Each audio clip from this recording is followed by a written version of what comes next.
I guess it all kind of started when we were on that shoot, kind of discussing things, being stuck in that massive, amazing house. I kind of had an inkling then, and I'd always loved to do a bag. You know, Alexa did that amazing bag, which was one of my favourites. And I was like, that'd be awesome, I'd love to do that, but I never thought I would. Being a muse for Mulberry, I mean, it's just very funny to me, just saying it now. The fact that I inspire the brand, it's a two-way street, you know? The amount I get back is exactly the same. It didn't really feel like it was like, you know, a first meeting kind of thing now when I think about it, because everything flowed so quickly and easily. It all just suddenly all sat down.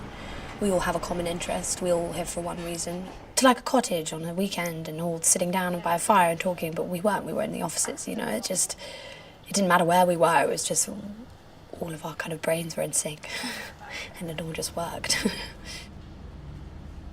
Fashion I kind of grew into, and that kind of became part of my life. At school, my friends had handbags and all this kind of stuff, and I always just kind of used more like a sack, and it had holes in it. It was never good, it was never practical. And then when I got my first Mulberry handbag, it worked, but I needed more practicalness, because, you know, people now don't just do one thing. You have so many interests and hobbies and different things going on in your life. Your bag has to match that, has to match your lifestyle.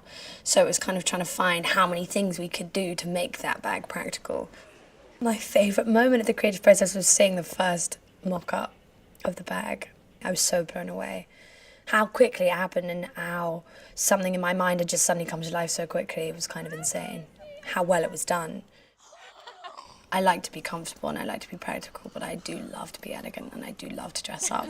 But it's the not trying too hard, or the not, you know, it's just effortless. You know, that's what I want. What's the point in putting your name to something if it's not you, or if you haven't really put you in it, you know?